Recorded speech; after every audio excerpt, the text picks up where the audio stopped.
यावेळी सरसकट 2 लाखापर्यंत सगळ्यांना कर्जमाफी देऊ।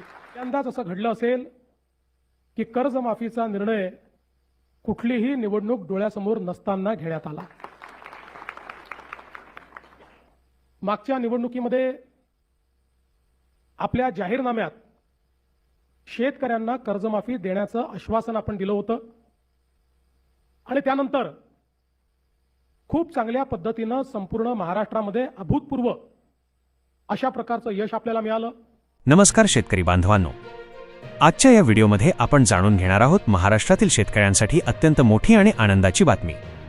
राज्य सरकारने घेतलेल्या कर्जमाफीच्या निर्णयामुळे लाखो शेतकरी कुटुंबांना मोठा दिलासा मिळणार आहे। विशेष म्हणजे यावेळी 2 लाख रुपयांपर्यंत सरसकट कर्जमाफी देण्याचा निर्णय घेण्यात आला आहे। एवढेच नाही तर आधी काही अटींमुळे वगळले गेलेले तब्बल 12 लाख शेतकरी देखील आता या योजनेत समाविष्ट करण्यात आले आहेत। म्हणून हा व्हिडिओ शेवटपर्यंत नक्की पहा, कारण आज आपण या निर्णयामागील संपूर्ण कारण, सरकारने केलेले बदल, कोणाला फायदा होणार आणि नेमके काय जाहीर करण्यात आले आहे हे सविस्तर जाणून घेणार आहोत। मित्रांनो, सरकारच्या म्हणण्यानुसार ही कर्जमाफी कोणतीही निवडणूक डोळ्यासमोर ठेवून करण्यात आलेली नाही। मागील विधानसभा निवडणुकीत शेतकऱ्यांना कर्जमाफीचे आश्वासन देण्यात आले होते आणि त्यानंतर राज्यातील विविध निवडणुकांमध्ये महायुतीला मोठे यश मिळाले। आता पुढील मोठी निवडणूक काही वर्षांनी असताना देखील सरकारने हा निर्णय घेतल्यामुळे हा निर्णय केवळ राजकीय नसून शेतकऱ्यांच्या हितासाठी असल्याचा दावा करण्यात आला आहे। सरकारने स्पष्ट केले की शेतकऱ्यांचे हित हे कोणत्याही राजकारणापेक्षा मोठे आहे। ज्यावेळी शेतकऱ्यांना मदतीची गरज आहे त्यावेळी निर्णय घेणे आवश्यक आहे। म्हणूनच 2 लाख रुपयांपर्यंतच्या पीक कर्जाची माफी करण्याचा निर्णय घेण्यात आला। यासोबतच नियमितपणे कर्ज फेडणाऱ्या प्रामाणिक शेतकऱ्यांनाही विसरले गेले नाही। जे शेतकरी वेळेवर कर्जाची परतफेड करत होते त्यांना प्रोत्साहन म्हणून 50,000 रुपयांचे अनुदान देण्याचाही निर्णय घेण्यात आला आहे। त्यामुळे कर्ज फेडणाऱ्या शेतकऱ्यांनाही सरकारने न्याय दिल्याचे सांगितले जात आहे। मात्र सुरुवातीला या योजनेत एक महत्त्वाची अट ठेवण्यात आली होती। 2019च्या कर्जमाफी योजनेचा लाभ घेतलेल्या आणि त्यानंतर पुन्हा थकबाकीदार झालेल्या शेतकऱ्यांना या नवीन योजनेतून वगळण्यात आले होते। सरकारच्या समितीने असा अहवाल दिला होता की वारंवार कर्जमाफी दिल्यास काही शेतकऱ्यांमध्ये कर्ज परतफेड करण्याची सवय कमी होऊ शकते। भविष्यात बँकिंग व्यवस्था अडचणीत येऊ नये आणि जिल्हा बँका आर्थिकदृष्ट्या सक्षम राहाव्यात यासाठी ही अट ठेवण्याची शिफारस करण्यात आली होती। या निर्णयामुळे जवळपास 12 लाख शेतकरी योजनेपासून वंचित राहणार असल्याचे लक्षात आले। त्यानंतर सरकारने या विषयावर पुन्हा विचार सुरू केला।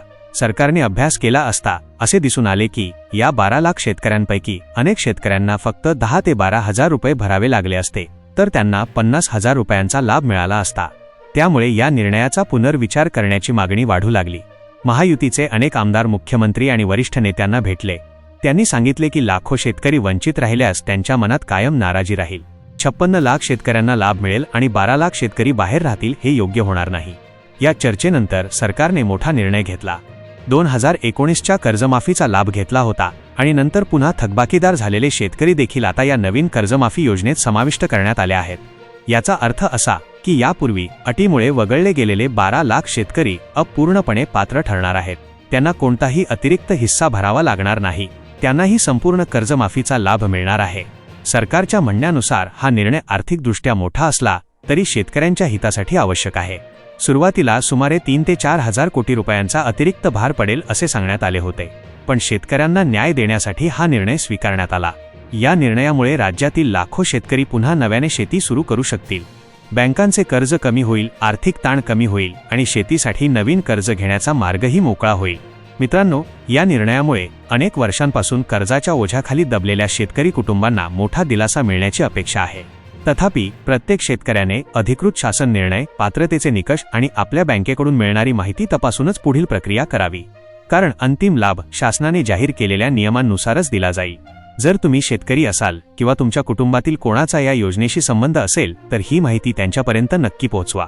व्हिडिओ आवडला असेल तर लाईक करा, जास्तीत जास्त शेतकरी बांधवांपर्यंत शेअर करा आणि अशाच महत्त्वाच्या शासकीय योजना, कर्जमाफी, नमो शेतकरी योजना, पीएम किसान, पीक विमा आणि शेतीविषयक अपडेटसाठी आमच्या चॅनेलला नक्की सबस्क्राईब करा। धन्यवाद।